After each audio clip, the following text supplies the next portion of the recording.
Welcome to the Reloading Podcast here on the Firearms Radio Network, presented by Primary Arms. Howdy, y'all. How's it going? Good. How you guys doing?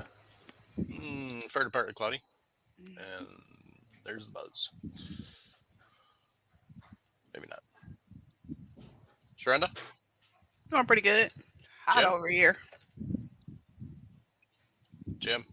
I think Sharon stole our hot weather from North Carolina. Why is it cold down there? Yeah, it's been cold. Sucks to Didn't be. get above 70 degrees today. It's 89 degrees here right now, so. 91 here. Y'all heat waves. Y'all stole the heat wave. Yeah. That's right. You can have it. Well, you're the one that moved down there. 'Cause I love it. And you still got snowed on this year. Only once. As opposed to Pennsylvania where we got snowed on for 3 months. Yep. I'm just laughing because you didn't move far enough south to not get snow. I don't want to move to Florida Keys. That's a tad expensive down there. Well, yes, it is. But the view is entertaining. Well, no, The views are Yeah. entertaining. yeah. Well, the problem with that is that he'd be picked up everywhere. Oh no! You know what? Let's stop right now. We're going to intimidate the lady in the channel. No, Oh, she's me? thinking about all the people she could see smuggling squirrels down there. Yeah, she's rougher than the rest of us. Yeah. Well, it's Hey, Even a speaking war of squirrels, I know what I did. I got something here kind of precious and important to me. Mike, zoom me in. yeah. Never forget the price of peace, folks. This is a Patriot Patch Company. More I think the Pat May, shows the up May better, patch of the month. Pat shows This up better. This is even better. Yeah, no glare. Quick, Jim, what's the flower? They look like hibiscus. I don't know, Mike. Poppies. Poppy. No, yeah, not there you go. poppies. No, it is Yes. the poppy. They're poppies. It's the poppy. It's the poppy. It is. Really? Yes. Morphine.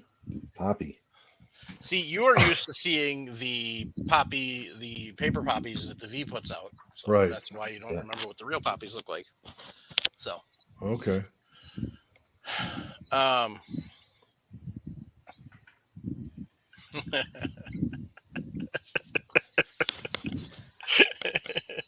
Now look what you made her do, Daniel. Sharenda's hair is growing and receding on my feed. It think- is not I a think- trick. That's quite a trick. Yeah, you're right. I think Daniel Anderson needs a new feed. She looks great The to me. background. She looks great to us, guys. Hey, speaking of squirrels, did you all see the link I put in the Facebook chat? No. Not yet. No, No, you didn't. Oh, come on. because there's not one there. This was like yesterday. What about it? The Okmulgee Fire Crew.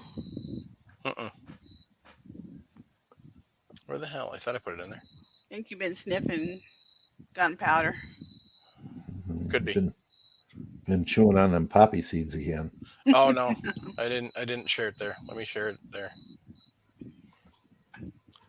Damn it! Yeah, because I'm clear back to Monday already. No links from you.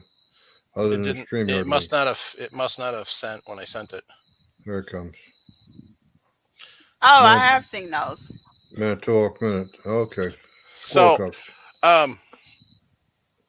yeah, only in Wisconsin, folks. The wife takes the dead squirrels that she finds at the park and taxidermies them into cup holders and pen holders and But the best part about this whole thing. Hi, my name is Karen. I upcycle dead squirrels I find in Heaton Park, perfect for holders for pens, cutlery, etc. My husband uses the heads for golf, so nothing gets wasted. Perfect. Oh boy. Shrenda, you could turn those groundhogs of yours into basketballs. Holy That's I have no groundhogs this year. They got the memo.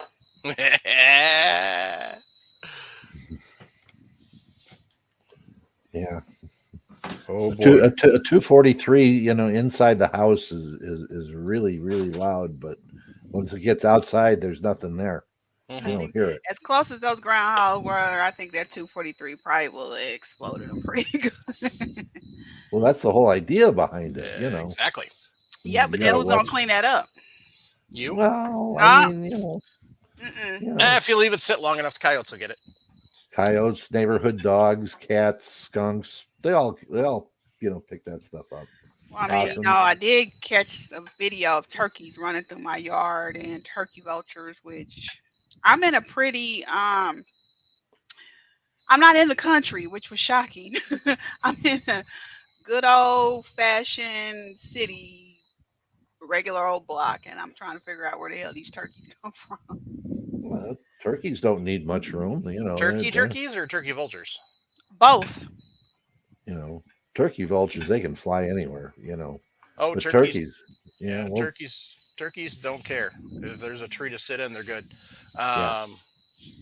In fact, they've grown rather accustomed to civilized living, especially with people that plant gardens. Yeah, that's the problem around here. They didn't start. I saw him chase a guy walking his little toy dog, which Oh was heck yeah, hilarious. they got a problem here where they chase the male people. I was hoping one would have chased me getting out the car so I could have pleaded self defense during turkey season. There you go. You go good at a golf course, Sharenda. All them lawn dogs out there.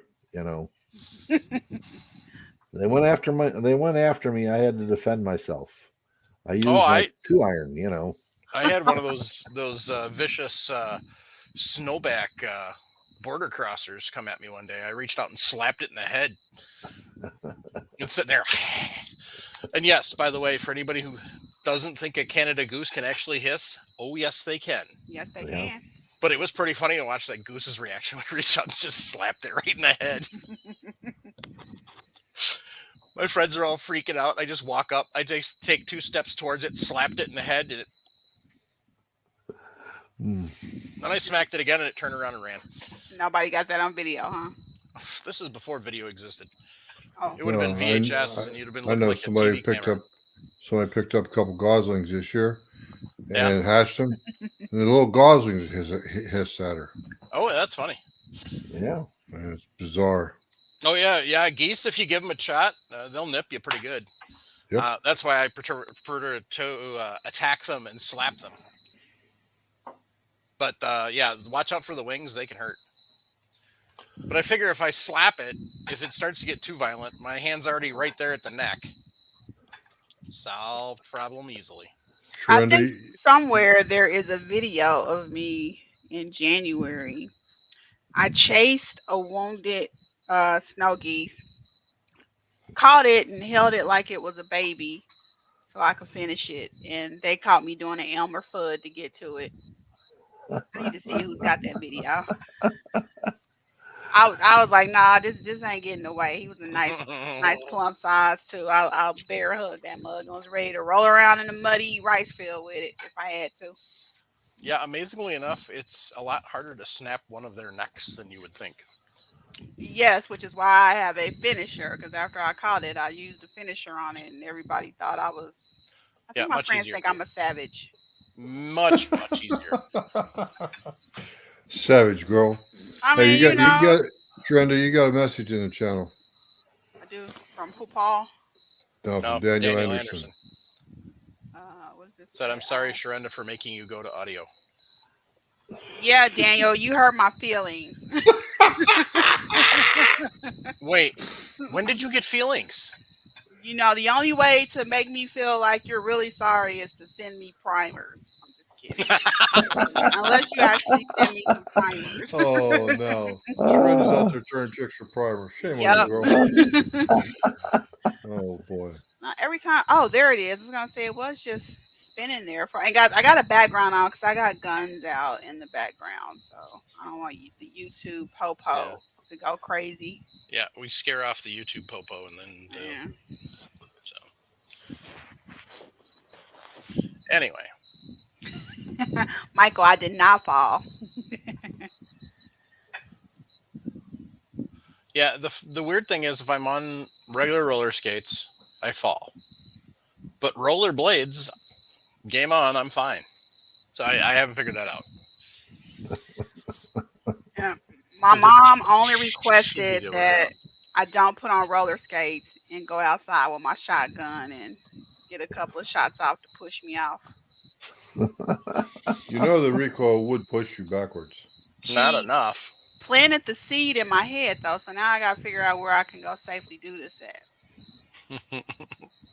I think they've actually done it, but it does not provide enough backwards recoil to actually propel you anywhere. It's kind of like you see you see the videos of the guy using the leaf blower and the umbrella to propel himself. Yeah, it doesn't Mhm. work like that. I think I should try it. It may work different for me. Game on. Yeah. Make sure you videotape it. Let me have my stupid moments, please. That's right. By Now the way, that sounds like a lot of fun, Jorgen.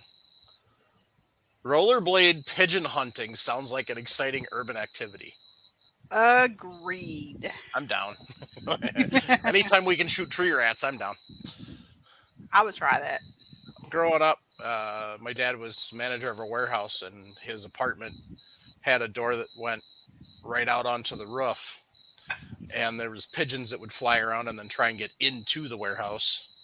So what we would do on a Saturday afternoon or Saturday morning, if we had time, is grab the pellet guns, and then grab a cooler of beverages, pop for me at that time, and we'd get the chairs out. We'd sit out on the roof, wait for them to land on the collector. Once they landed, each person pick off a pigeon. Then they'd give it up, circle around, come back down. 20 minutes later, start it all over again.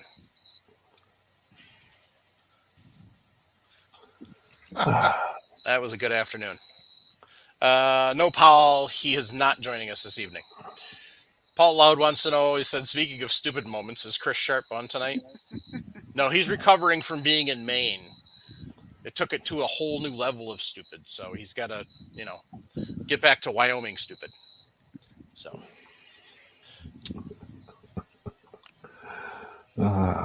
Is that detoxing or ODing then? Detox after OD. It's screwed up either way, so I'm not going to figure that one out.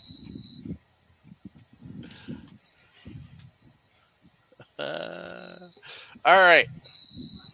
So we got a few questions tonight. So what I did this morning.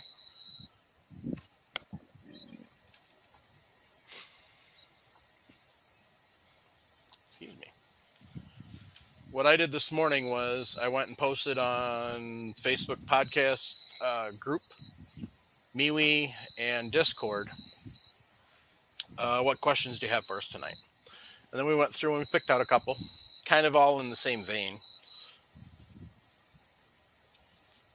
Excuse me. Sorry, I ate Dinty more before, and I shouldn't have, because it's causing some gas. Oh man, they canceled the Tornado Watch. What fun is that? All right. So I wrote down the questions, but I didn't write down the questioners.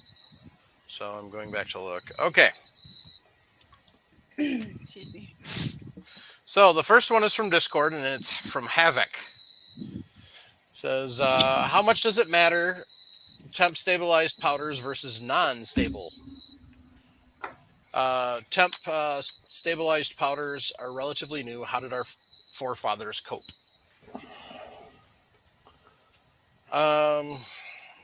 Well, there's lots of different ways. There's some people that didn't care. They just didn't care. A load was a load because they were shooting minute of deer or minute of elk or whatever. And so they didn't care. They never bothered to even, probably half of them never even realized that temperature made a difference with the powders they were using. So, I mean, that's the majority of it. Then you start getting into your more precision shooters and your bench rest shooters and your serious hand loaders and your borderline lunatics, which are my kind of people. And there's all sorts of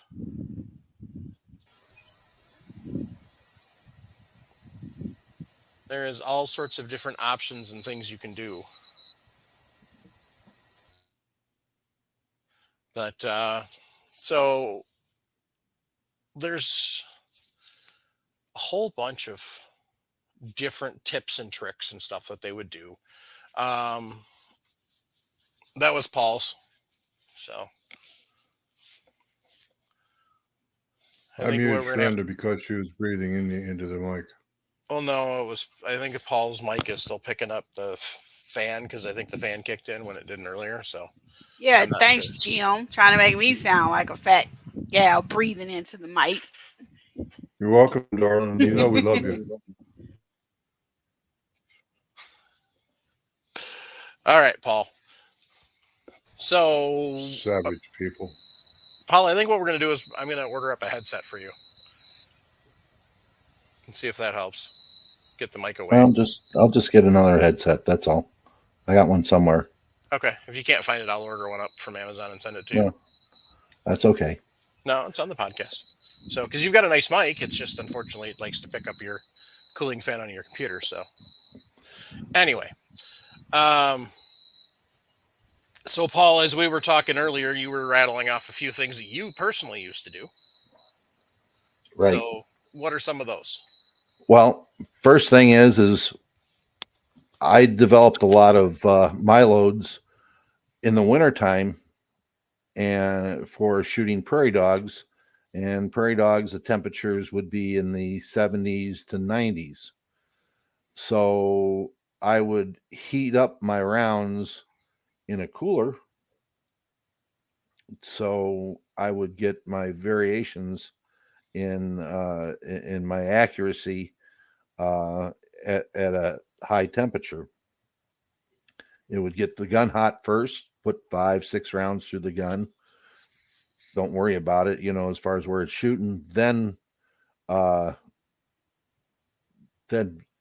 my accuracy test on a heated round. So you could get, electric blankets.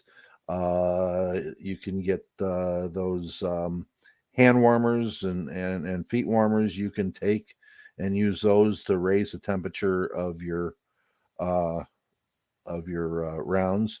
And it works the other way too. If you're developing your rounds in the summertime and you shoot in the, you hunt in the winter, hey, put some ice, those cold packs down in there, bring those rounds down to temperature and see where your accuracy is going to be and develop your loads that way. There's a lot of competitive shooters that have loads that they find that, hey, this time it's going to be on the range is going to be hot, or this time it's going to be cold, and they will bring a cooler with their rounds in it and adjust the temperature in the cooler to what the conditions are they develop the load.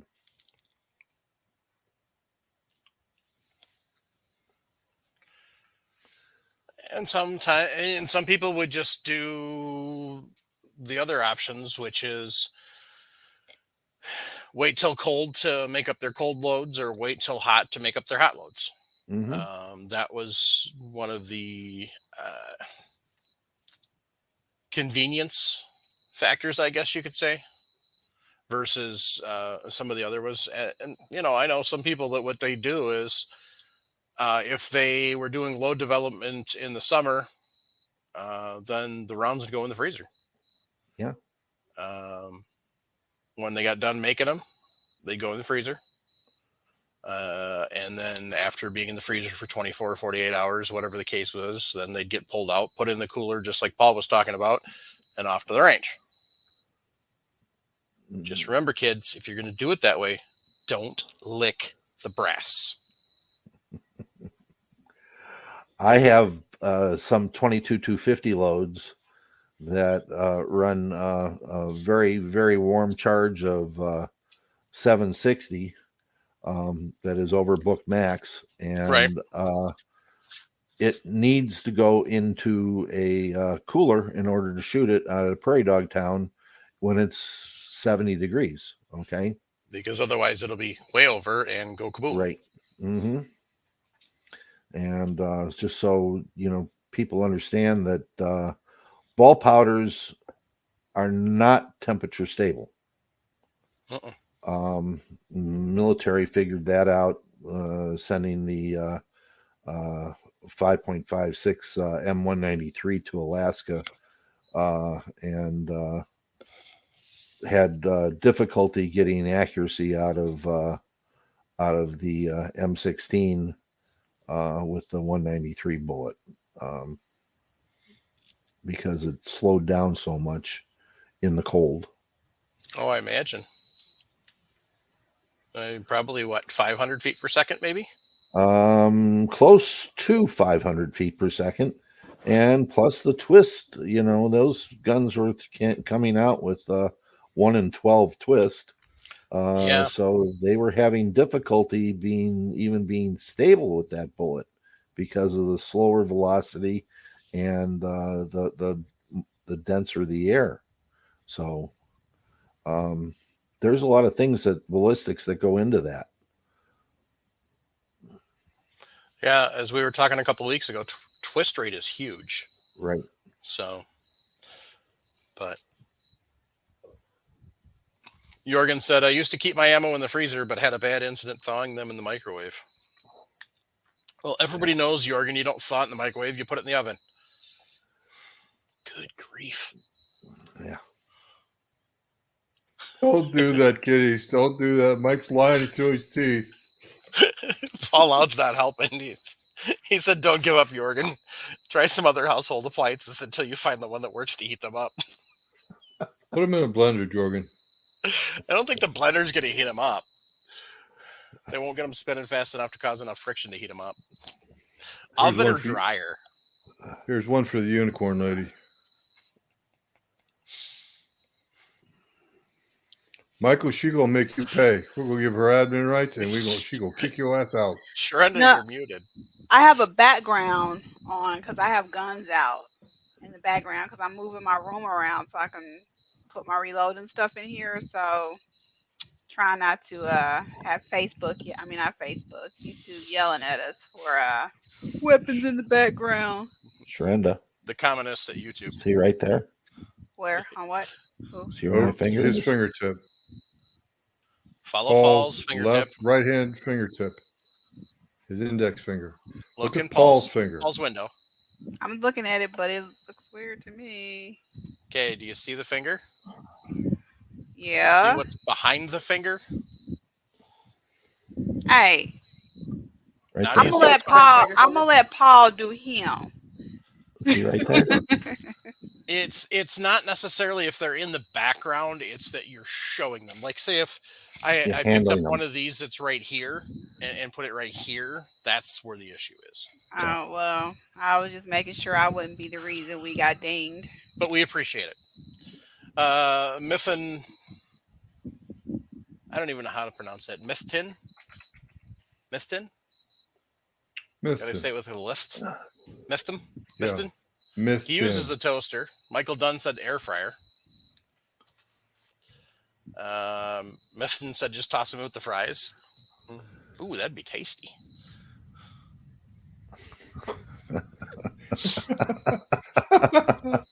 Oh no, she don't own guns. She gets guns given to her ass. No, the better Mithtin. Okay. All right, so I was correct, kinda. Loud said that Nelson just wanted to give you a finger, Sharenda. Oh my God, Spudman. Y'all are in rare form tonight, huh? Dude, I'm not saying what Spudman does. I'm not gonna highlight that shit. If you want to see it, come in the show. We'll highlight it.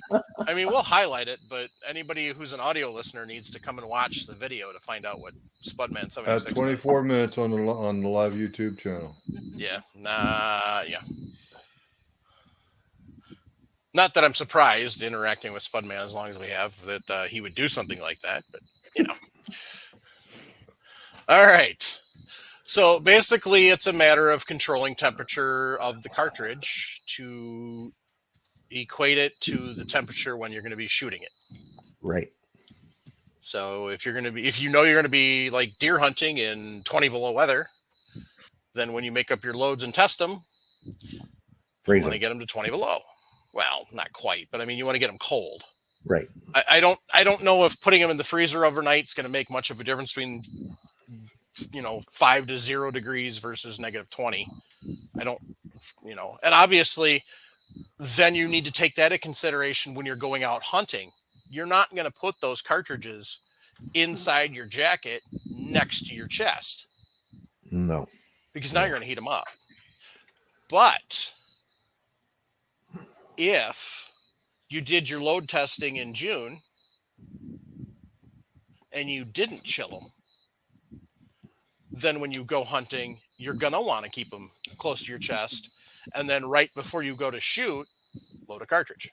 You're not going to load that whole magazine, but that's a way to do it in case you didn't properly plan. So, yeah. Know where you're going to hunt. Yeah. Know where you're going to hunt. Know what the average temperature is going to be at that time of the year. Yeah. So, I mean, like, if the average is 60s and all of a sudden it pops up to 80, okay, so that's not something necessarily normal, but at the same time, you got to compensate for that. Because if you made your load in the middle of winter in northern Wisconsin when it's 10 degrees, 10 degrees to 80 degrees is a huge swing. And even with temperature stable powders that we have now, you will find there's some variation still in velocity. Just not as much. Not as much. 4831, IMR 4831 used to have really big swings in my 7 mag. Yeah. So, when I hunted Wisconsin up north, we always, refrigerated the rounds. We kept them cold.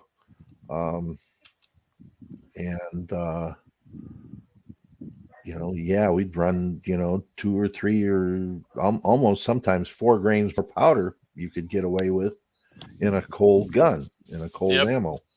Mm-hmm. But you turn around and go shoot that stuff, when it's 80 degrees. You're going to blow up your gun. Well, yeah, you're going to do some damage to something. So, it just along those same lines, everyone realizes what we do is we create sudden pressure in our chambers, and to go to the other side of the same story, I've heard stories of military snipers in the desert. They have to keep their ammunition out of the sun. They keep it in the shade under the bodies or whatever to keep the ammunition cooler. Although, some of the really hard up snipers, once in a while they'll actually warm their ammo up to get that extra 20 yards. Oh yeah. So. Yeah. But they're not reloading for. No, that's factory ammo. That's factory. The military uses new ammo, period. I know that. Right. So they're sitting there going, if I can get a better performance with warmer load than, and they have so many variables that they have to deal with because they're at different elevations, they're at, and different air densities and everything else that you have to deal with. Mm-hmm. But you're right, Jim. We do keep ammo either warm or colder or whatever. So it does make a difference. Paul Law has a good question. Does the outside temperature make a difference when the rounds are made and stored in a heated basement? And the answer I would say is absolutely yes. In the conditions outlined. If you're going to hunt whitetail in 0 degrees and you store your ammo in 65 plus degrees in controlled environment, yeah, you're going to have a little bit lighter load. but this is not really going to make that much of a difference inside of 100 yards. What we're talking about is high temps and your ammunition stored, say, 50 degrees, and you're trying to hunt in 90-degree weather. You're going to get higher pressure there. But yes, it does, Paul. That's a good question. And actually, if you're talking, 65-degree basement versus 0-degree hunting, especially if you left your gun, you do like a lot of us do, which is the gun stays in the truck. So you don't bring it inside and then take it back out and the scope fogs up on you. So the gun stays out in the truck. Usually the ammo stays out in the truck. And so you could have a considerable feet per second difference. And as Paul was talking earlier, if your twist rate's not right to begin with, you could be keyholing at 100 yards. Hell, you could be keyholing at 25 yards just because of that temperature difference. Yep. So it's something. But again, like you said, that's twist rate doing that, not necessarily the temps. So it's kind of a combination, but I mean, you can definitely lose enough speed to make a difference going from, in a 60-degree temperature difference. So.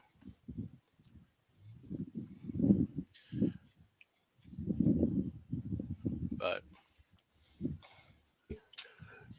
PA Reloader is wondering if the heat in your car would be dangerous to leave your CCW in the car. Primer powders with temps in your car in the summertime. Arizona, yes. Wisconsin, no. Depends where you leave them. If you leave them in the trunk of your car, yeah, even Wisconsin. I mean, in the summertime, you could, and definitely in Arizona, New Mexico, Texas, those kind of places, yeah, could have issues. Most of the time, you're going to carry it on your person, right? That's why it is a CCW. Yeah. So, but say you're going somewhere where it's not allowed, and you're going to store it in your vehicle, right?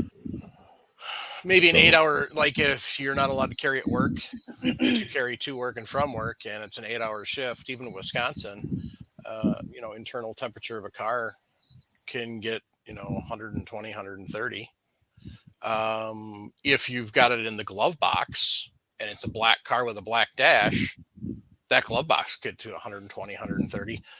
I don't know what the temperature that you would have to hit before it would actually cause ignition. I would suspect it's a lot higher than 150 degrees. But you're definitely going to get powder degradation. Over time. I mean, if you do it every day for, a couple of weeks, it's not going to be a serious degradation, but 6 months worth, yeah. Rotate your loads. Yeah, I mean, you should be shooting up your concealed carry loads once a year anyway. Absolutely. And if you're leaving them in those kind of conditions, every month. Yep. Every month. And unless you're going to take it out, let's say you have 5 spare mags. So you put one mag in there, you leave it in there for a week. You take that mag out, you put a new mag in, and back and forth, over 5 weeks or so, you change it out. Okay, you can go longer. But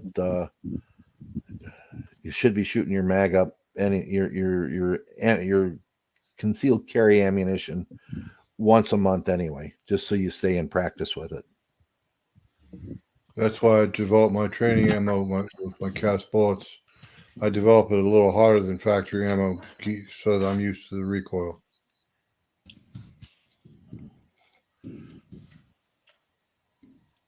So, Zeke wants to know, would you be able to use loads loaded in a different season as long as you test sight in with the conditions you'll be shooting in?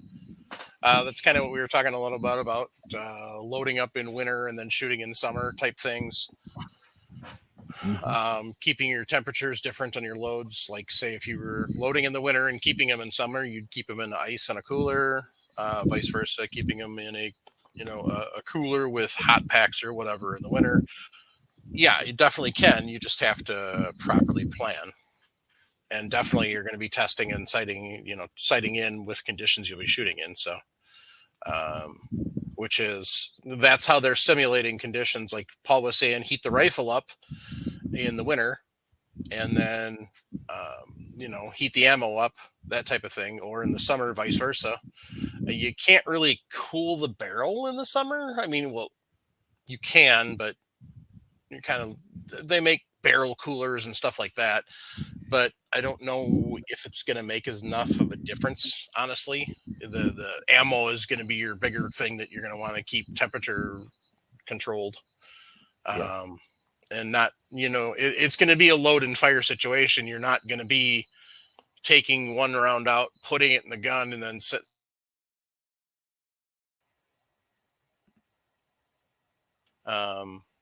and then start shooting.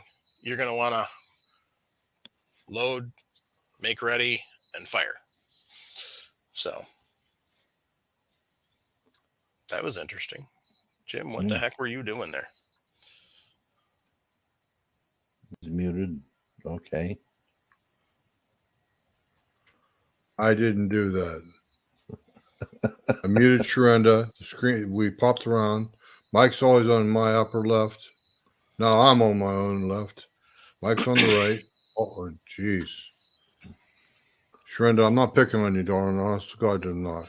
So Northwest Reloader brought up something that we haven't touched yet in this conversation. Humidity plays a big difference with the temperature as well. Example, in the Pacific Northwest, humidity is in 70s or 80% in the winter months. Developing a load in summer can result in a miss in winter. So definitely need to consider your humidity levels too. It depends upon how you store your powders. Right.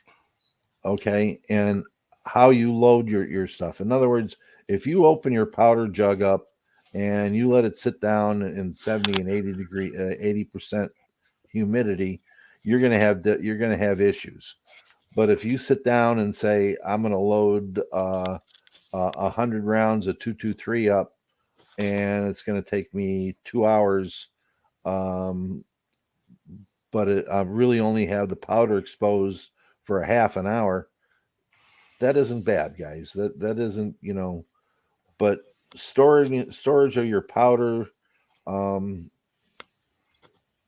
long you leave it exposed to the elements in your house, or your reloading room, all that kind of stuff, is going to be a bigger thing than the humidity that you can add to the powder in a single reloading session. Okay, if you starting to, if you're putting big load sessions together and you have a lot of powder out, I would suggest you find a nice air conditioned spot and load in that type of environment.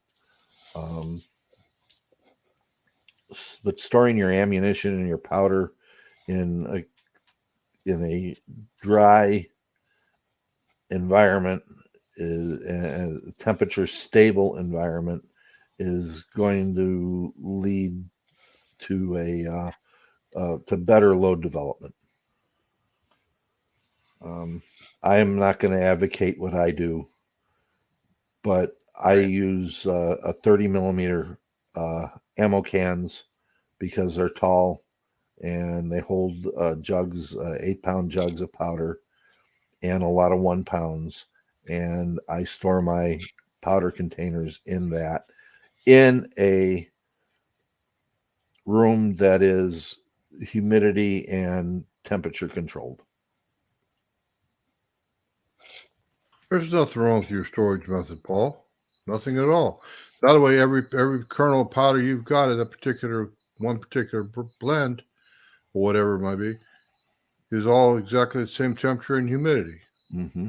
I see nothing wrong with that method. Some people don't like using metal 30 millimeter ammo cans and storing powder in that. That's their problem. You know, I had a question when you first mentioned it, but then you explained to me how the ammo cans are put together, and it's perfectly fine. Because my thought was, I forgot that ammo cans are designed to pop apart under pressure. That's right. Yeah. That's And right. not a lot of pressure. So that was kind of what my initial thought was. Like, well, I don't know, but then yeah, you guys set me straight that ammo cans are designed to pop apart real easily, so it wouldn't be an issue. So,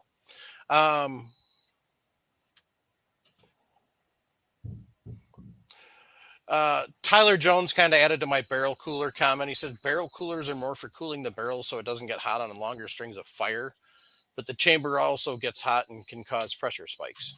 So, there's lots of different things like that. So,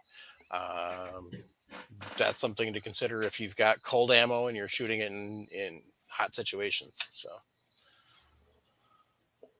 cold packs do a wonder for cooling barrels down. right. You can, especially with the way they make all the different styles and sizes now. I mean, you can get like one that's for like across your back and just lay it across the top of the whole barrel. Mm-hmm. So, and you go out to into a good prairie dog town, a couple of cold packs go a long way, and as you change guns out to bring the barrel down, temperature down. Yep. So, all right, next question. How about tips and tricks for more consistent powder drops? Why would we want to be consistent in our powder drops? And how are we inconsistent in our powder drops? What causes inconsistency in your powder drops? Well, consistency is a good thing when it comes to reloading your ammo. Correct. Precision ammo. Any kind of ammo. True. True. Correct, Paul. Thank you for the correction. Yeah. Because we're always trying to remove every variable we can. So that's why they make what's called a drop tube, powder drop tube. Well, he's looking at,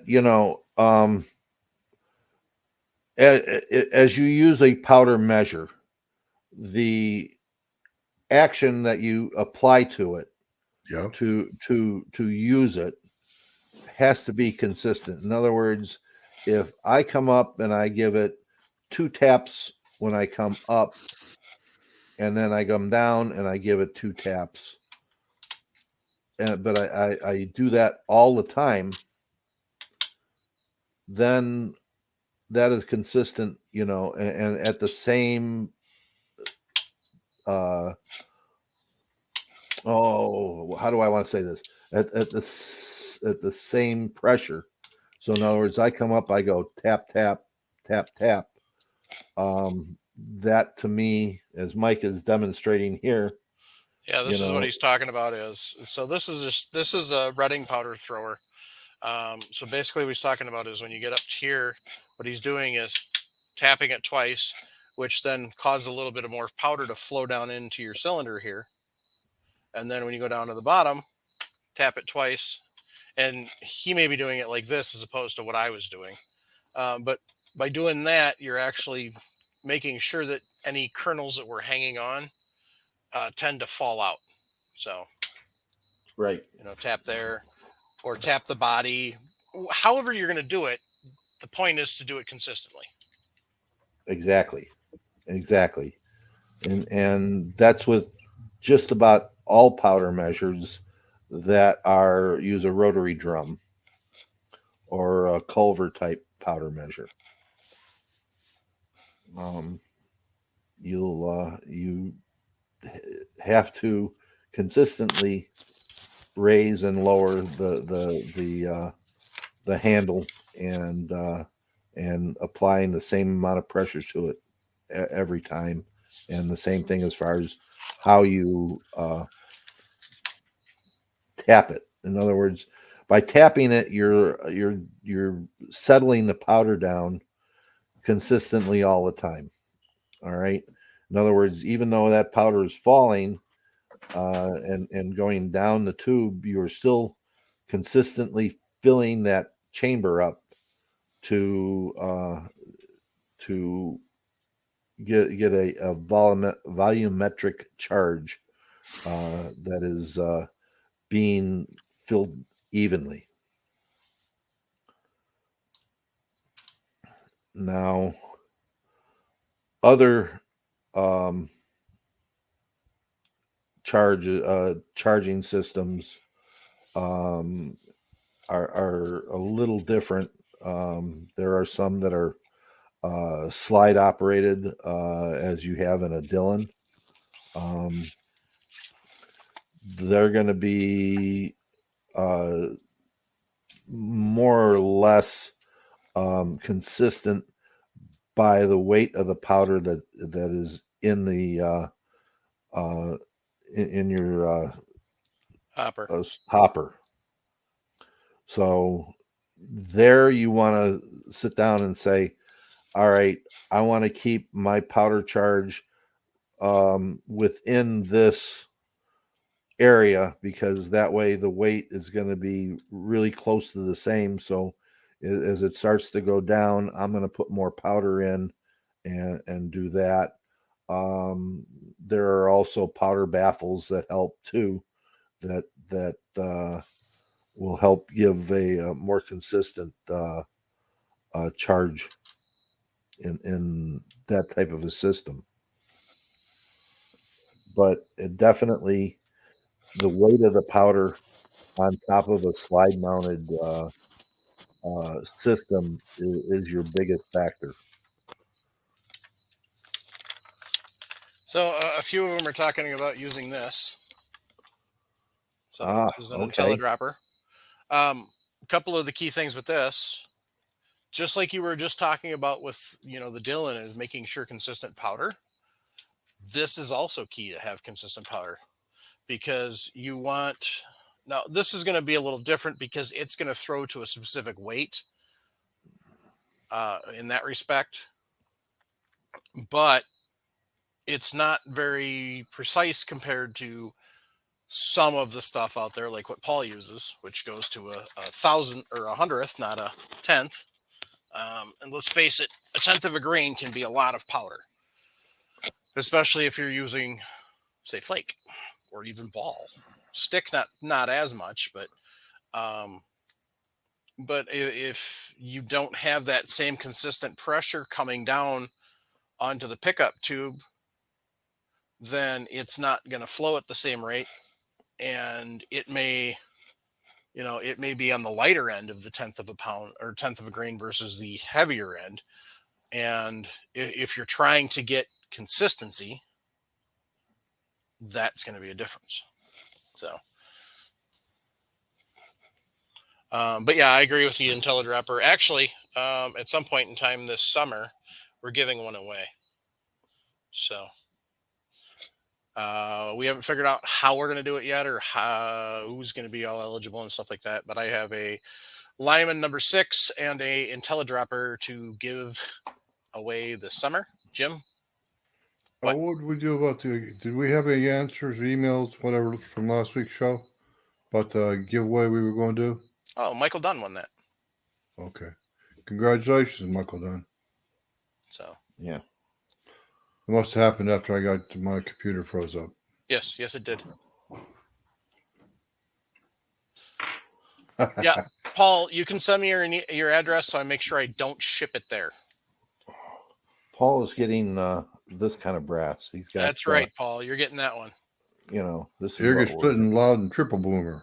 Yeah. Yeah. So, yes, Michael Dunn, you won the brass from 2 shows ago. I didn't get a chance to do on 396. We were doing a giveaway for 1 bag of brass for all the people that were for all the people that sent me an email by a certain time. I did not get a chance to do that drawing.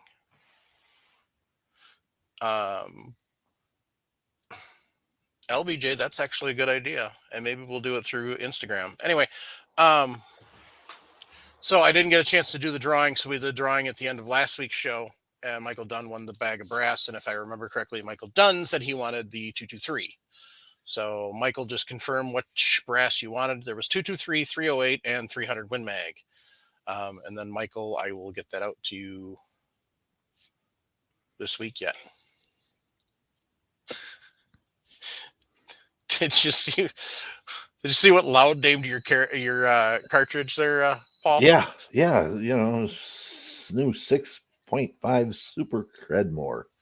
Yeah, Credmore. Okay, That's right. Good. Yeah. It's, okay.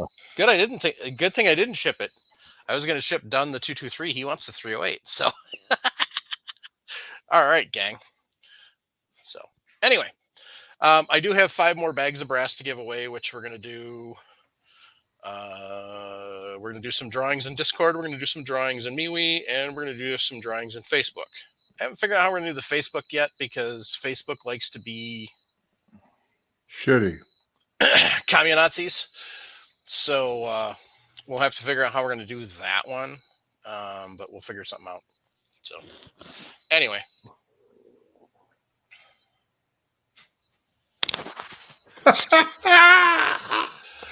Oh, Paul, you got Loud really well. Look at this.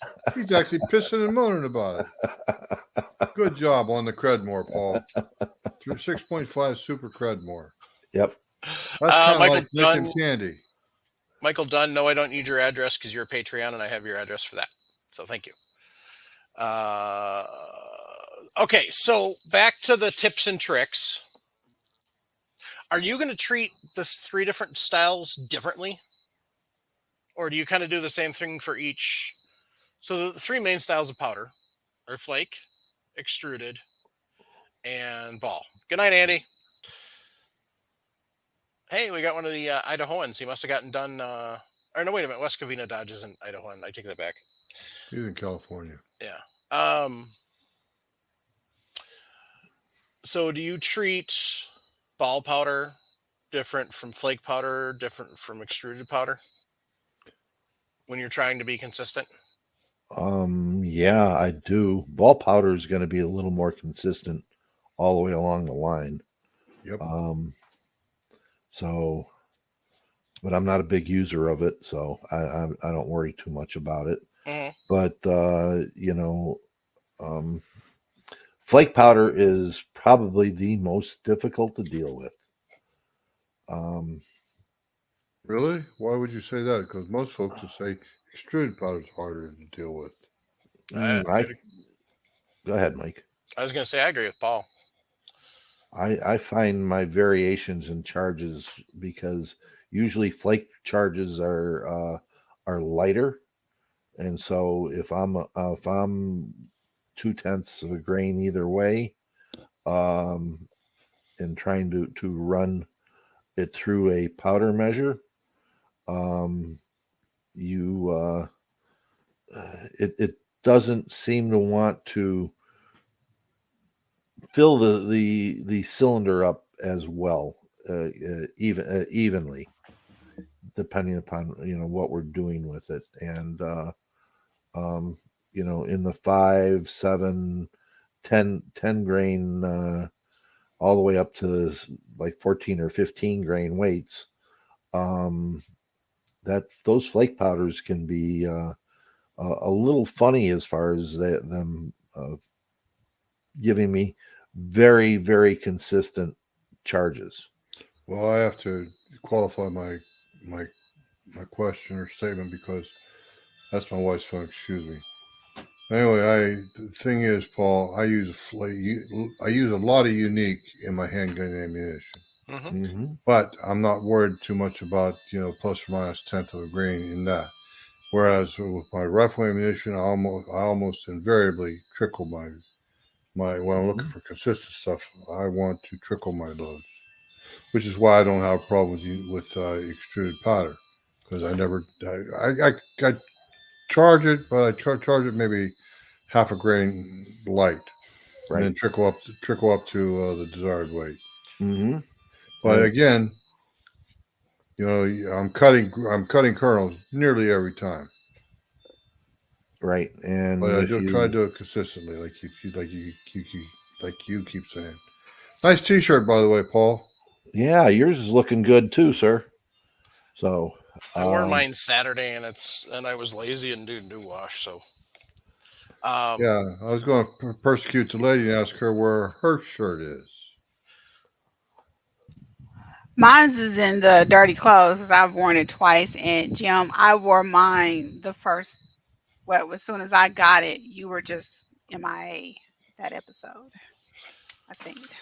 Oh, nice! Blow my face out. I love it. so Jim, there's one thing that you don't do that Paul and I do.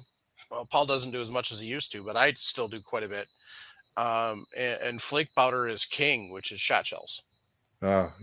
And that is really something where if you're not getting consistent, it can cause you issues. Because Oh yeah. if I've got a trap load that is supposed to be at 1350 feet per second, and I screw it up and don't get enough powder, and it's down to 1150, I'm missing that bird every single time. Yep. And you can't understand why. Well, usually you figure it out eventually. Yeah, exactly. Because you roll through. Anybody who's shot trap for a decent amount of time, every time you pull the trigger and miss, you know why.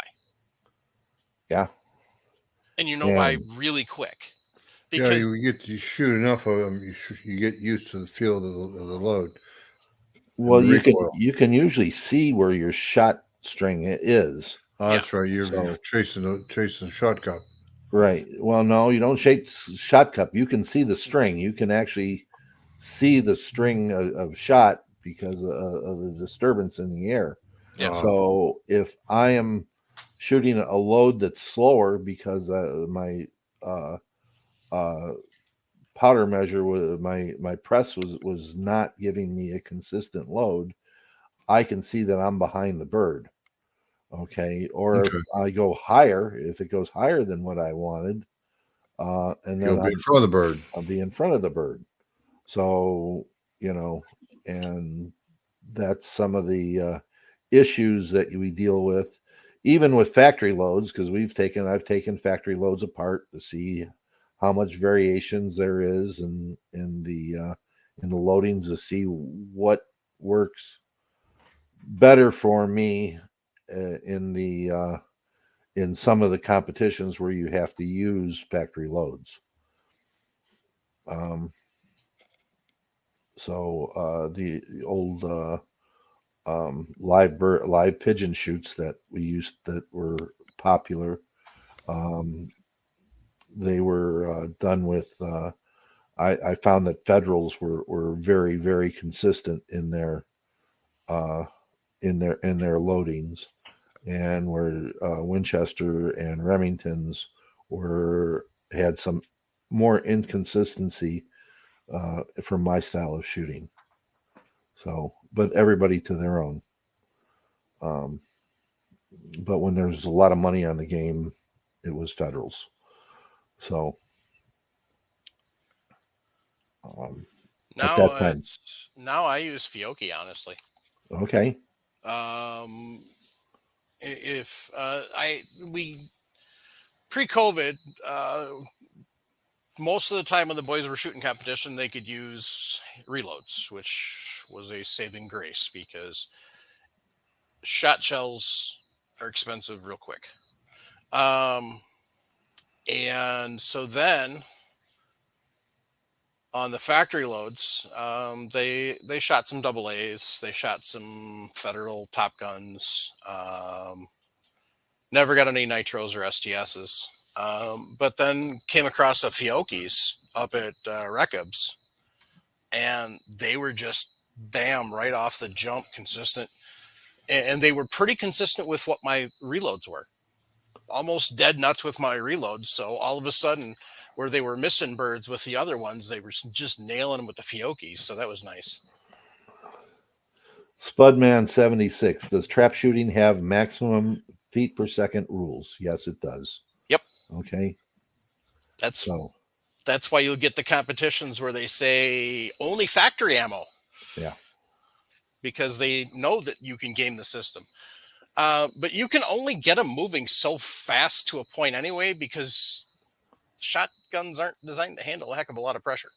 Along those lines, there's a new comment up from West Covina Dodge. His comment is, Spudman, I would love to see a 2,800 feet per second number 9 load. Even I know that ain't going to happen.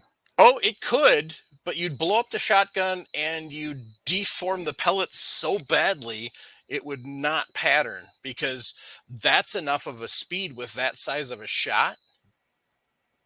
Setback in the that's Yeah, and you might actually get some friction and generate enough friction to actually start deforming some of those outer pellets. oh, you definitely, just the setback on the wad itself would cause deformation of the pellets. Oh yeah.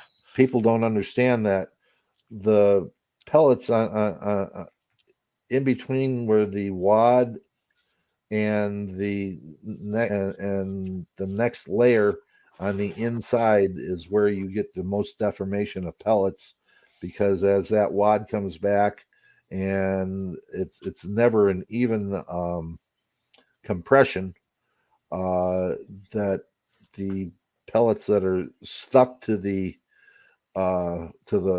pedals of the wad are now letting that round ball kind of roll against each other and move, and it will deform that start to deform that secondary layer of pellets.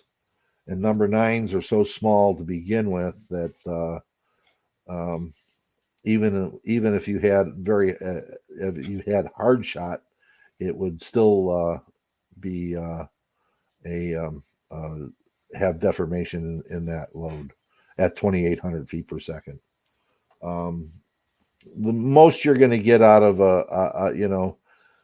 most of the guys that I knew tried to keep their loads at 1,200 feet per second. A couple of them like to drop it down to 1,150.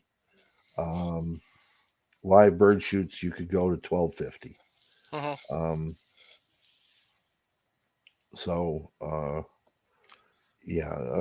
Most of the, if you bought a box of shells for trap shooting, they were 7.5s, and they were at 1,200 feet per second. Yeah, usually it's 12s. Occasionally, you can find some 1350s for 7.5s, but most people don't practice with it that fast, and they're missing because of it. So it really is a fine art on that feet per second, especially, say you go from 12 to 1150. You wouldn't think 50 feet per second makes a difference, but it does. It does. You're going to miss a lot of pigeons. And if you take, in order to develop your loads for it, we use a patterning board at 40 yards. So you will take and get 36-inch wide butcher paper and put it up on the patterning board, fire one shot at it with a dot somewhere on the on that paper, preferably in the center, but not always. Well, what you want to do is close to the center, but then you want to see where your gun pattern is at, depending upon how your stock is built and how you shoot. You find a lot of trap shooters will use a 2/3, 1/3, where the 2/3 will be of the shot pattern will be above the bead, and 1/3 will be under. So, because it's a rising bird in trap, you want that 2/3 above it, and that involves your stock, your load, and everything else. So, and then you go through it and your patterning board, and you will mark off everything, and then you'll draw a 30-inch circle around that center where you aimed, and then you will try to take and see if there's any holes in there to figure out your pattern. If there's big holes in it, then you need to try another wad, try a little faster or a little slower, depending upon where you were at. And the other thing is building a stand for your chronograph so you don't put any holes in it, but you can still get a velocity reading. And 3/4 inch plywood usually was the preferred method of doing that. So Yeah, that's one of those when you're using the shotgun. What distance are you going to keep that muzzle from over the chrono? 10 feet at least. Some people do 15 feet. we usually use 15 feet. Okay. But the it was one, protecting the chronograph was the number one thing. So you would saw out a hole for the bar and mount it, and then hopefully you didn't get any hurt any of the cables or anything else that were run to the chronograph. So basically, what Paul's talking about, gang, is say this is your chronograph here. Imagine your sun shields and stuff. He's taking the plywood and he's putting it like this, and you're shooting through a hole in the plywood.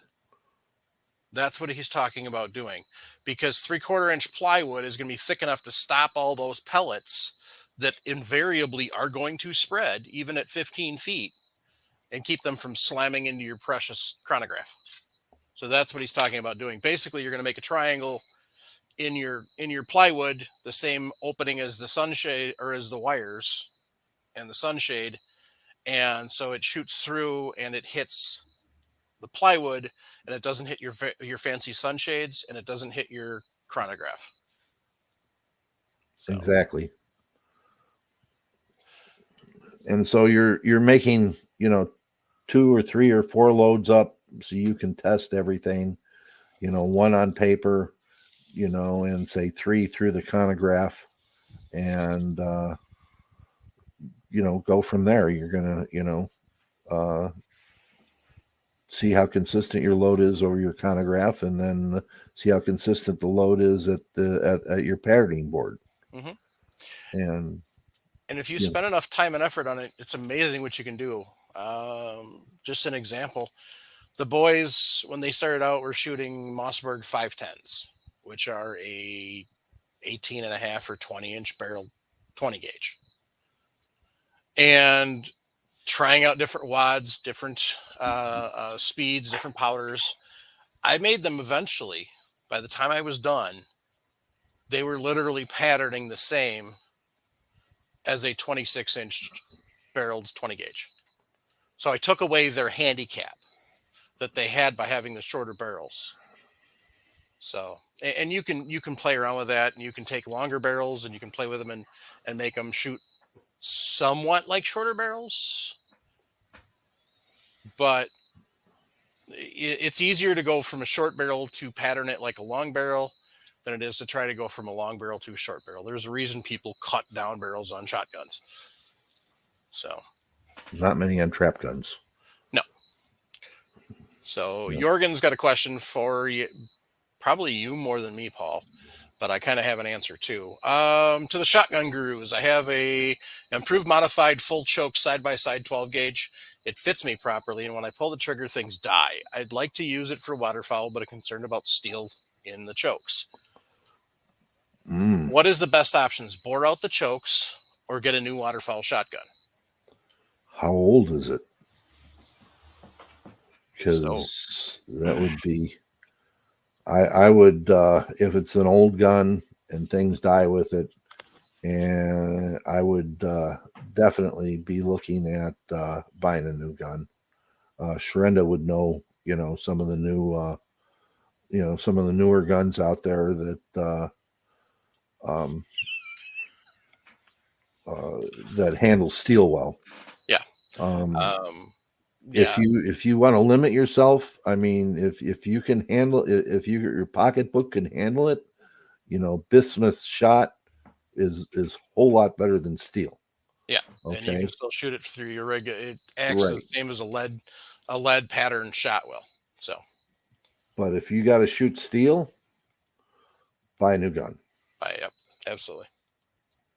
You know, um, but yeah, that's especially in a side by side. Steel is rough on guns. Yeah. So it says Baikal, IJ58 of unknown age, no sentimental value, just a good deal. Um, so if it fits you good, it's not a sentimental value. Well, he's in Canada, so I don't know if there's anybody up there that uh, does. I mean, if he was down here, he gets on to Briley, and Briley will put chokes in him.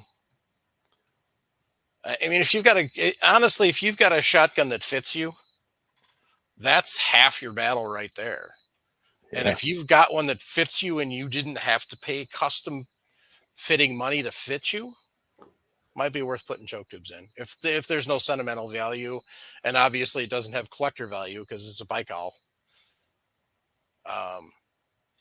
Given that, I'd probably, it may cost you 250, $300 to put choke tubes in it. But if it really fits you, but who doesn't need an excuse to buy another gun anyway? Come on now. Mm-hmm. So kind of a tangential question. Why call IJ58? Isn't that IJ stand for Ivor Johnson? I am not sure. That's a Russian gun, though. Yeah. Okay. Well, Ivor Johnson certainly is not Russian. Nope. And by the way, Spudman said it would be cheaper to replace the chronograph since the price of wood is insane these days. And then Lead Bullet Junkie agreed. He said, last time I checked, 8-foot 2x4 is $9. 2 years ago, they were $250. Yeah. That's because a lot of our wood doesn't come from America anymore. It comes from frickin' overseas, which doesn't make any sense whatsoever. A lot of it comes from the Canuckian land, too. So. Well, the idea is you use sky screens and not use a whole chronograph that's up there. Right. That's the whole kicker. True. That way, you just got to replace those $25 sky screens if you put a pellet through but the wires are the hard part. I mean, protecting Exactly. them wires are it's just hard. I mean, so, and then if you're off a little bit, you blow your tripod up. Yeah, those tripods can be expensive. Yeah. Especially for a halfway decent one. Because if you got a crappy one, all that happens is the chronograph sits there looking like the Waco kid's hand before he got sober, Mm-hmm. And that's not any good. I'll see how many people get that reference.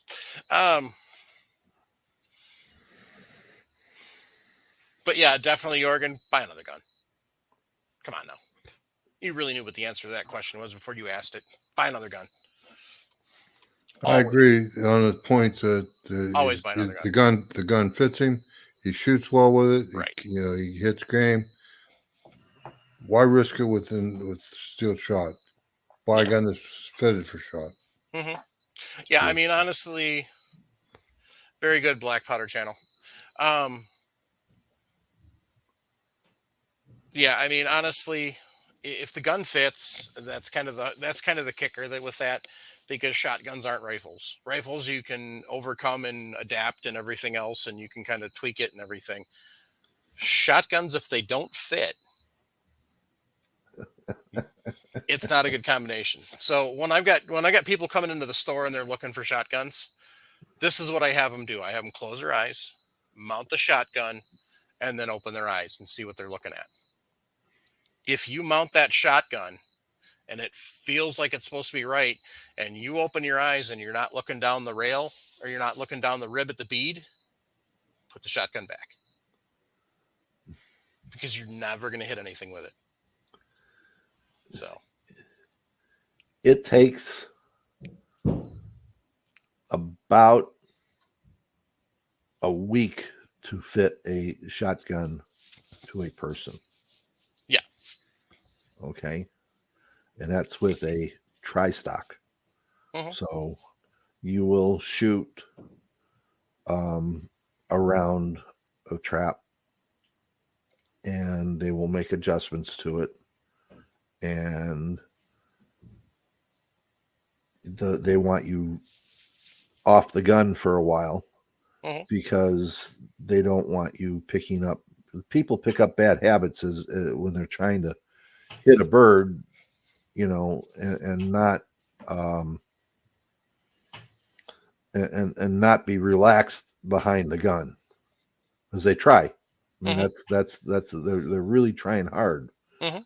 and so they make an adjustment depending upon where you're shooting with it, and they'll say, okay, an hour or 2 hours later, let's go try it. They've made an adjustment. Let's go do it again, Mhm. and this will repeat until they get the pattern and your eye lined up correctly to the gun. Mhm. Then it's built. They take the measurements off of the stock, and then they build the stock for it. Right. Then they fit it to the gun, and then you try it again. And it's not finished yet. I mean, the stock is not finished. It's just built, and then they'll take their planes and files and do Make little, it all nice and finalized and pretty. yeah, you know. So it's about a week long process to fit a gun up. Yeah. What I'm talking about is there is a thing called natural point of aim, and it doesn't matter what you're shooting. There is a point where you have a natural point of aim when you have that rifle or pistol or shotgun, not a cannon because that's a little different story, but something you're actually, in your personal space controlling. There is a thing called a natural point of aim, and you're going to use with a shotgun. That's a big jump start. That's one of the things they're doing with all the stock fitting is they're trying to get that gun adjusted to your natural point of aim. If it doesn't already. And that's why I talk to, a lot of the people that I'm seeing aren't going to have the time or the money because honestly, getting a custom stock fitted isn't the cheap process either. And so that's one of those, that's why I start with that versus what Paul's talking about. But what Paul's talking about, if you can afford to do that, it will change your life. Or if you're a good enough shot that the company that's supplying the shotgun for you will do it. This is true. Uh-huh. Yeah, we're talking to you. He's talking to you, lady. So Oh, me? No. Did Vanilla fit your shotgun for you? nope. No, it actually fitted right out the box, which I was That's shocked. one of the advantages of Benelli's, and that's why you have people that love Benelli's, and you have people that love Berettas, and you very rarely find a person that loves both because they're both designed differently to fit different people. I actually like both. Like I said, Well, not often. well, Browning makes adjustable stocks in their trap guns. Yes, they do, and that's an awesome thing. I mean, there's other options you can do too. Right. So Can I it's just not. go on record and say even the shotguns where you can buy them where they're adjustable, they're not cheap exactly either. No. So you can get one of the Brownings with the adjustable stocks. You can pick a used one up for under $1,000 if you're looking. And actually, if you find the right one, you can actually pick them up for under 600. I've seen. Otherwise, you're looking at $1,200 to $1,500. So, Which is not bad. nope. You know, Um, that is not bad to get into a shooting sport like trap shooting. The And that other would option.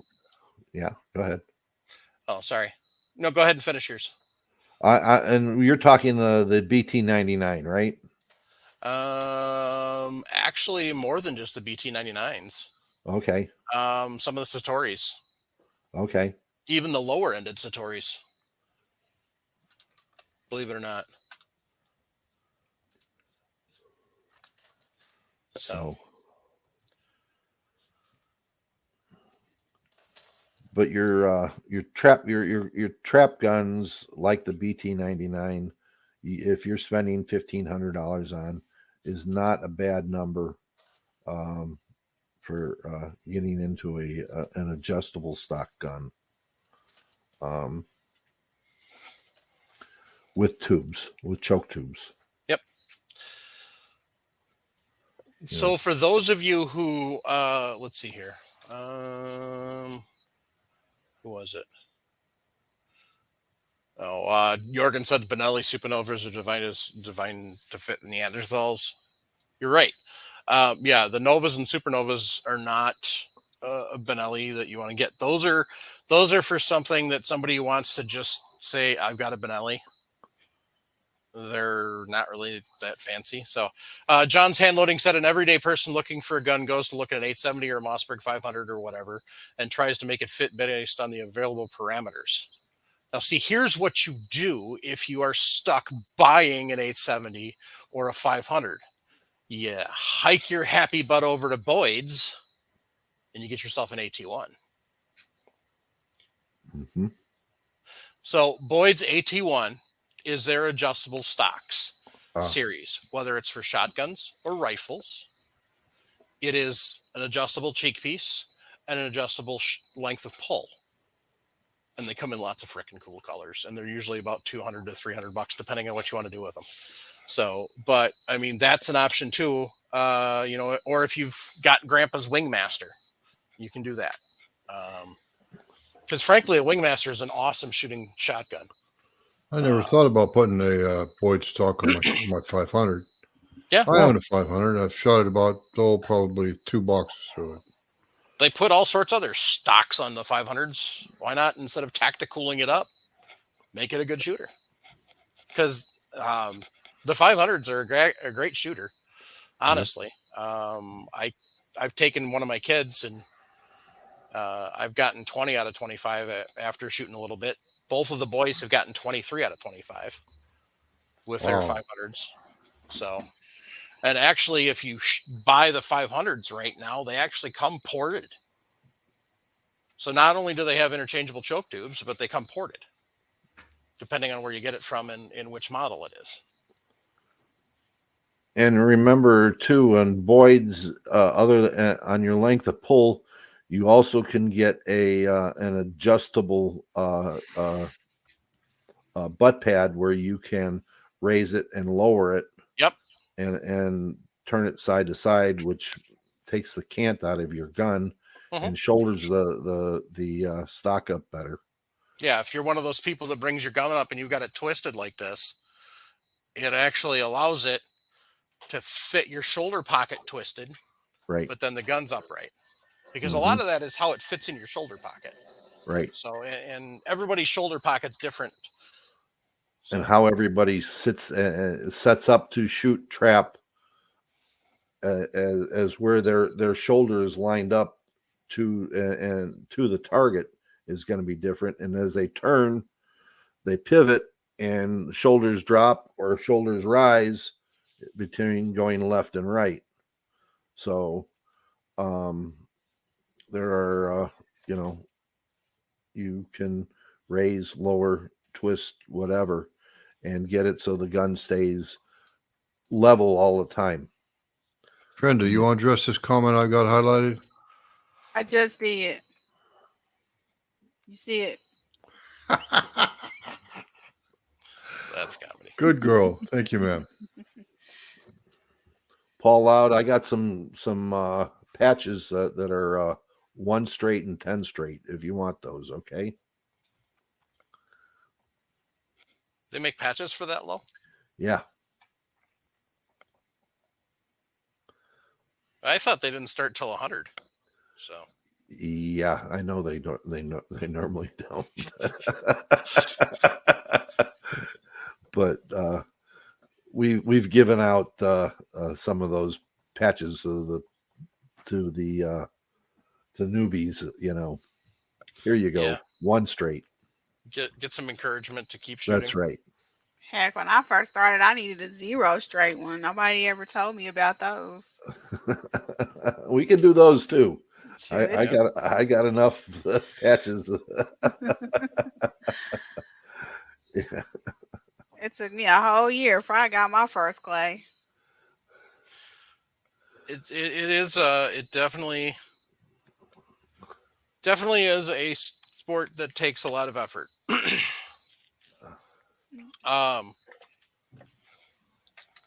So it's definitely one of those where you're going to spend a lot of time.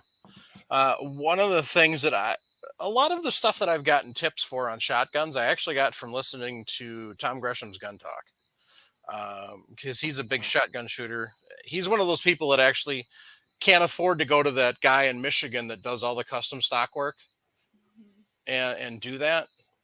I don't remember the guy's name. Paul might know it, but I'm not. So mine was all the other things. Like one of the tips. So one of my single biggest failure, I pulled the trigger and stopped. And so if I know I'm going to be shooting trap and I have time to practice, what I will do, take all the ammunition out of the room, just like any other dry fire exercise. Bring your shotgun up, follow it along where the ceiling meets the wall. Make sure you get yourself a nice long run. And then somewhere in that point, you pull the trigger and you keep going all the way down to the corner. And you do that a couple hundred times, a couple thousand times, whatever it needs to be. You redevelop that muscle memory that you do not stop when you pull the trigger. You start doing that, you're going to be amazed how many more birds you're getting. Because a lot of that is, especially if they're the long swings, and you got to go both directions. Because remember, birds are going both directions. So don't just sit there and go from left to right for your entire practice time. You got to go right to left too. And then if you have a problem with raising, then you start at the bottom of the wall and go all the way to the ceiling and do the same thing. The thing that if you have a buddy and you want to practice together without spending money at the range, is in a room, get a flashlight and have him turn it on and follow the beam, okay, as he goes across the room. That way you can judge your lead by that. Okay.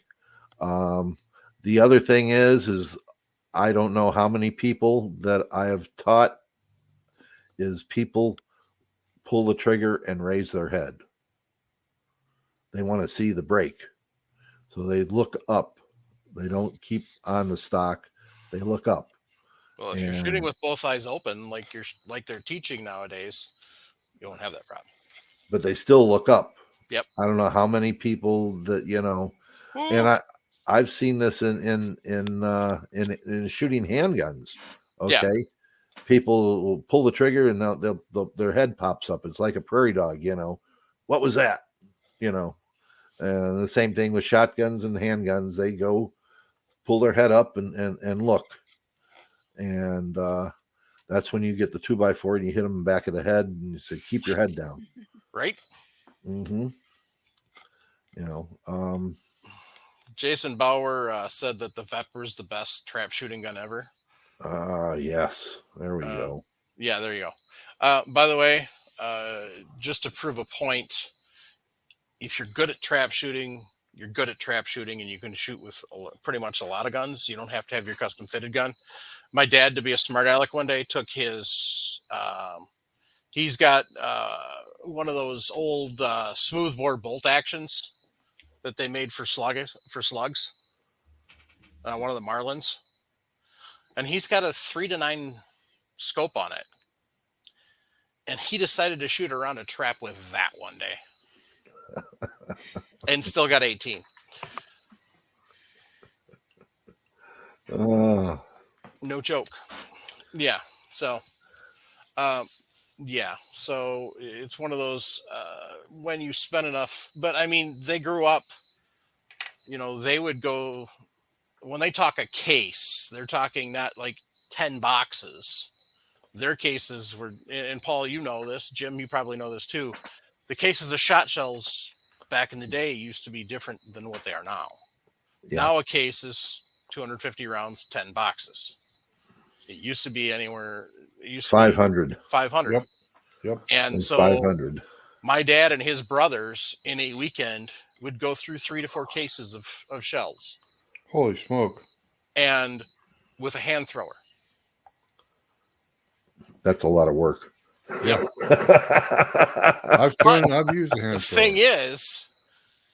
is there was usually something in the line for this. And if you play around with a hand thrower, you can get good at throwing them really weird. And so that was what they always tried to do to each other is who could throw the pigeon the goofiest to try and get somebody else to miss. So, it's one of those things. And there's a lot of kids that grew up in this country, like doing stuff like that. So, A couple of clubs I used to belong to had a crazy quail range. yep. Okay. And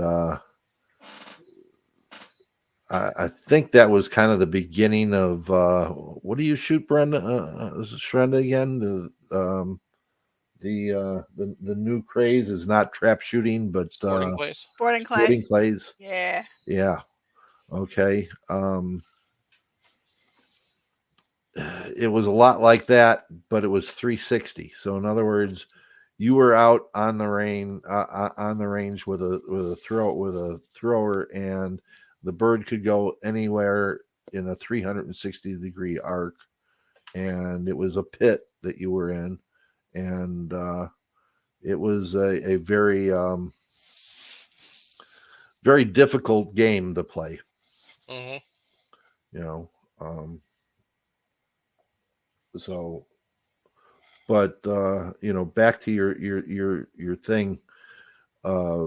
Yes, a good shotgunner who's does a lot of shooting can pretty much pick up any gun and do a credible job shooting.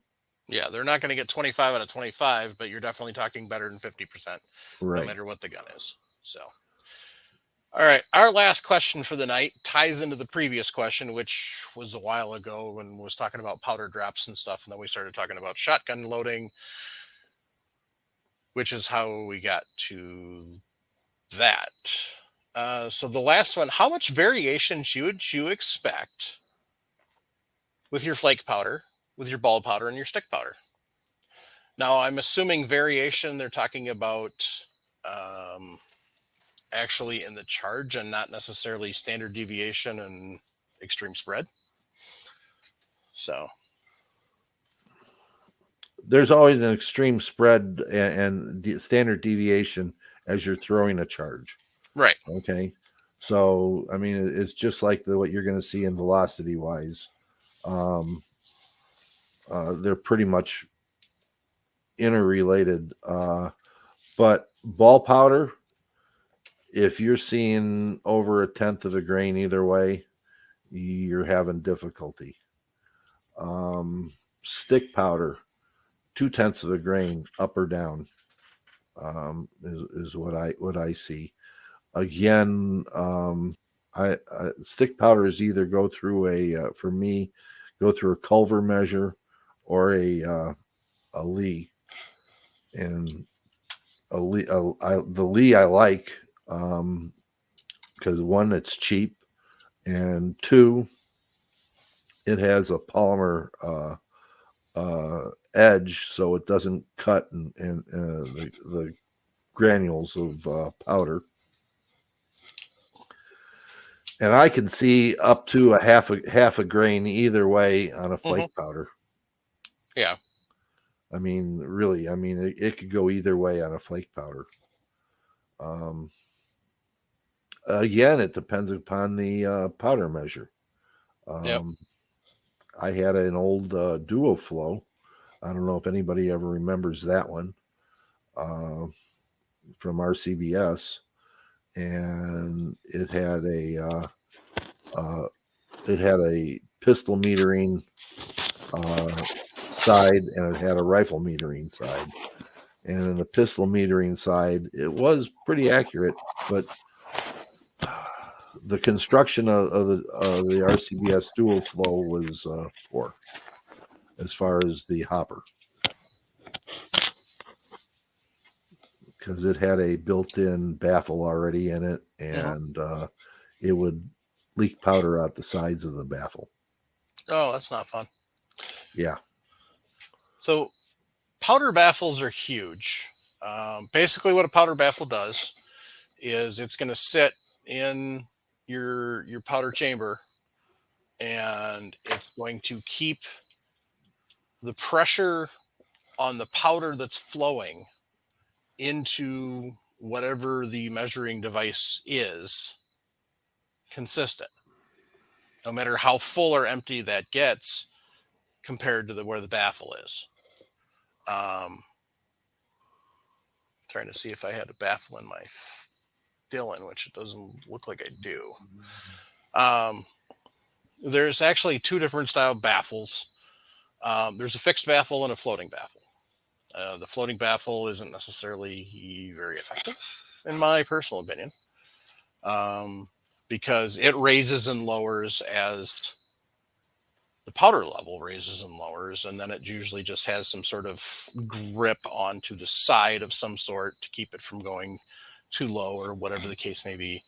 But it's not a consistent level, whereas the fixed baffles actually are at a hard fixed point in the powder tube and keep that at that point in time, as long as you keep powder up to the baffle, that pressure stays consistent, which allows a more consistent flow.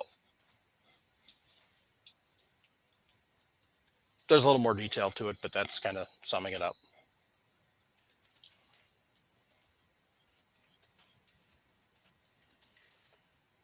Jim, Paul, Sharenda? No, you're right. So. I'm just trying to find an image of that old measure that I had, and I don't see. Aha.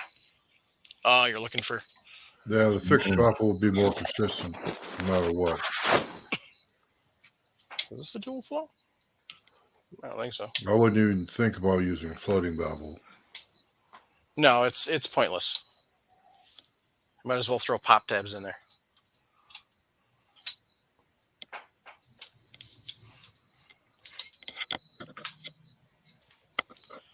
So when you're looking down a powder baffle, you should always use a lighter to check and see if there's anything in there, right? Definitely. Okay, good. Definitely. If not, a candle works good too. That's right. Flamethrower. Don't do that at home, kiddies. Dang it, Jim! You spoil all our fun. That looked like a Uniflow with me. Yeah, it was. Yeah, Uniflow's got a smooth hopper wall on the inside. It's pretty hard to get a fixed baffle in there. It can be done. It can be done. But what I've seen some people do is actually put screws in and then epoxy it, so you don't leak powder out. That's the key, kids. If you are going to put a hole in one of these cool little plastic things that you put powder in, you need to put epoxy or something hard, a gluish sealant of something on the inside to keep the powder from coming out.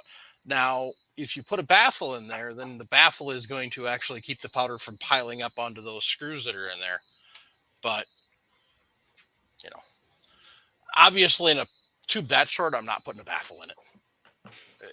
I can keep it full enough, and it's not going to generate enough pressure that it's going to make a difference, in my opinion. I mean, theoretically, if I was really anal retentive, I'd probably put a baffle about halfway down. Now, on the 366 that I've got out in the garage with the 3-foot tall tubes, baffle's a good idea. So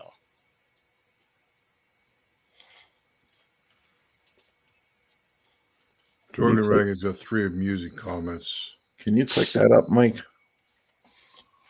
Yeah.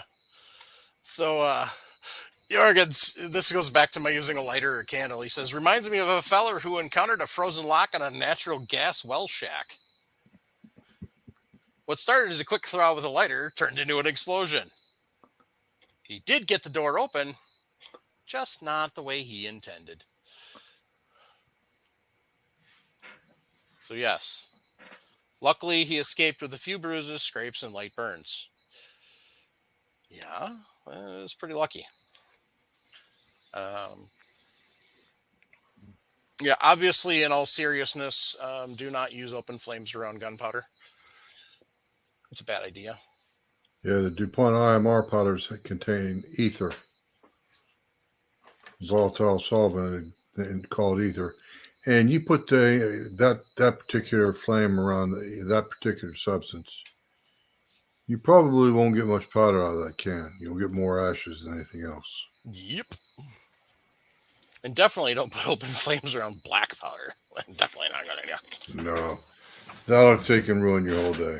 Yes, it will. All right, gang. So we've gotten all the questions answered. Yep, that's the 3 questions we were covering for tonight. So we'll go through and see if there's some more questions to answer. So yes, West Covina Dodge. That's why IMR has that lovely aroma, ether. And for those of you who want to know what ether smells like, go grab some starting fluid. Don't inhale it. Yeah, don't huff it. Not a good idea. Just spray it in the air. And boy, it does smell delicious. Tractor crack. There you go. Paul puts out his cigarettes in an ashtray filled with 84350 just to spite the 6.5 Creedmoor fans. Awesome. Oh, Jorgen, that's awesome. Oh, shit. That Canuckian guy,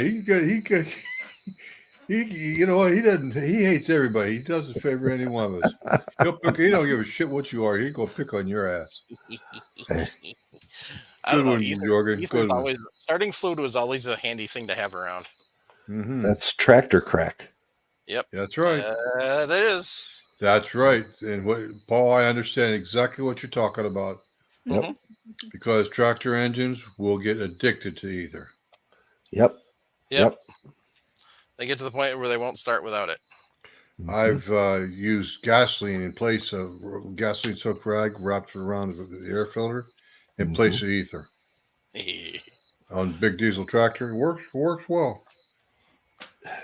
When it's cold out, okay, maybe a little bit, but I have even resorted to taking a metal trash can lid, filling it full of charcoal, lighting it up, getting it going, and sliding it underneath a machine. Yep. To get it heated up so it would start.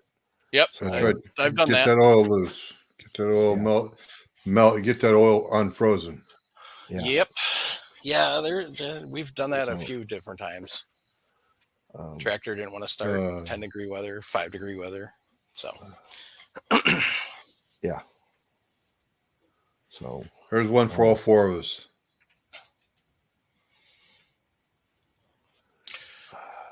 Anybody got any shout outs? Yeah, I do. I got one for Kevin Wagner. All right. Friend of mine for Facebook. He's a member of the living room and all that. He's the guy that puts pledges on my timeline all the time.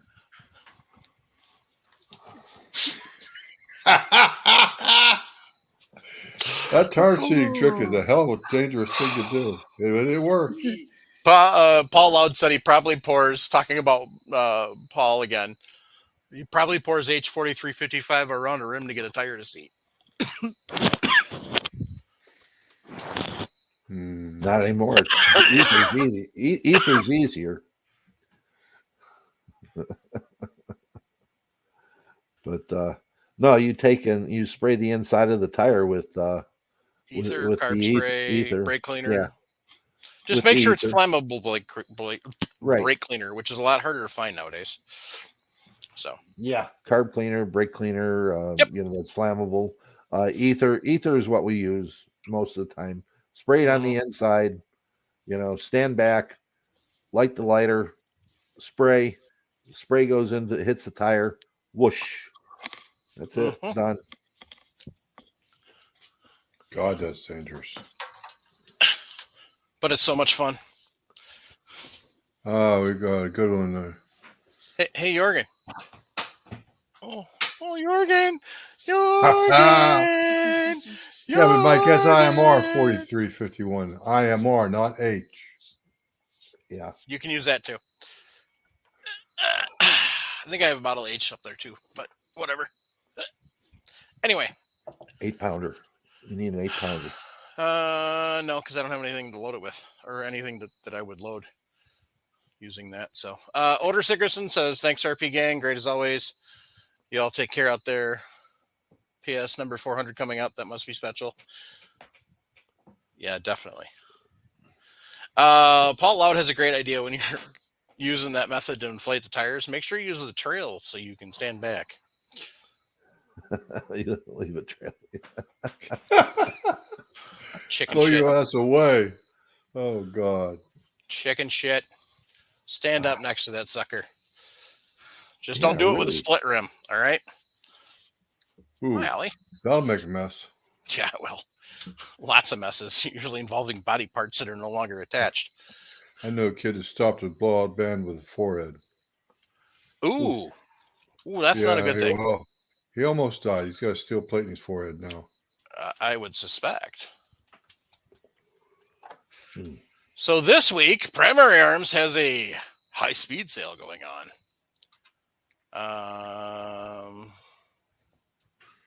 They've got some sandals that earn you some bonus bucks. That's right, kids. Get your flip-flops at Primary Arms. Just when you thought they didn't carry even more stuff. They've got an Anderson Manufacturing AR-15 lower parts kit with a stainless hammer and trigger for $42.99. Wow. Hi, Allie. Say hi to everybody in podcast land, Allie. Hi.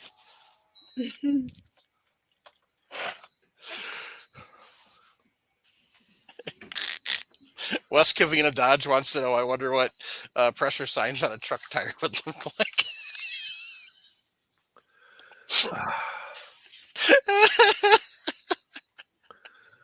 It was mostly tractor tires, okay, guys? Yeah, tractor tires, it's okay.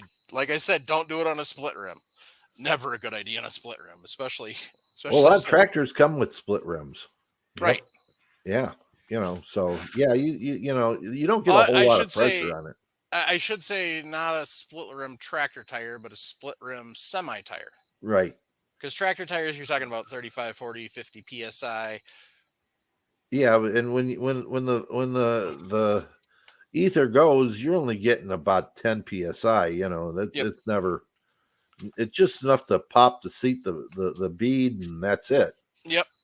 Then you got to sit down with the air compressor and blow it up, Yes. And the hardest one part, of those air chucks that locks onto the valve stem, right, is huge. Mm-hmm. So they've got the Primary Arms Tactical Assault Backpack is $29.99 right now. The Tactical Tan Christmas Stocking is $5.99 for those of you who are shopping ahead. They got a bunch of Strike Industries stuff going on. Spikes Tactical. Definitely want to check it out. So check out that high-speed sale. Okay, Paul Loud. Yeah, truck tires will show cratered center caps. Okay. Good grief. I want to not answer that one. Why did he have to do that? All right, gang. All right. Remember, head over to Primary Arms if you're buying an optic. Primary Arms Optic, use code Foxtrot Romeo November. That's FRN, and you get a free mount. Make sure you swing over to patriotpatch.co. Check out all the fun stuff that Ryan and Jake got going on over there. Not just patches, not just patch of the month, but they've also got a bunch of other cool stuff too. So, Remember, check out all the other shows on the Firearms Radio Network. There's a little bit for everybody. Some are a little spicier than ours. Some of them are not. So, but on that note, keep your brass shiny. Grandpa said, "Don't listen to your mama. Violence does solve problems." Brenda, you out there? I'm here. My turn or your turn? Your tagline. Teach a lady how to reload, and then let us pinch off your stash.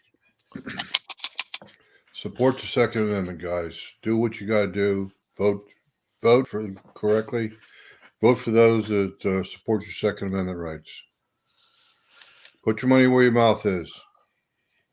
I send money to the Second Amendment Foundation every month.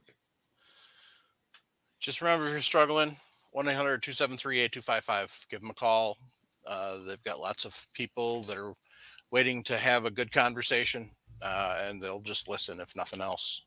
But they can also get you started down the path to get some extra help if you need it. And there's nothing wrong with that. Mental health is serious business, folks. It's not, there's nothing wrong. It's not like the old days where, oh, he's just got a screw loose or something like that. It's something you need to pay attention to.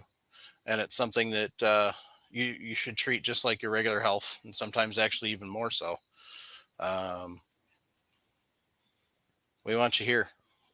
We want you continuing to input and be smart Alex and everything else. So, like I said, that applies to all of our brother veterans out there. And non-veterans, but definitely the veterans is the biggest focus. That's the biggest struggle group right now, because unfortunately, one of the stigmas with mental health issues and being a veteran is you're weak, you're a chicken shit. There's something seriously wrong with you, blah, blah, blah, so on and so forth. And that's not true. Everybody struggles at some point in time in their life. Everyone does. It's a matter of getting the help you need to get over the bump, get over the bumpy roads. So thanks, gang. Have a good night, everyone. Good night. And we're off.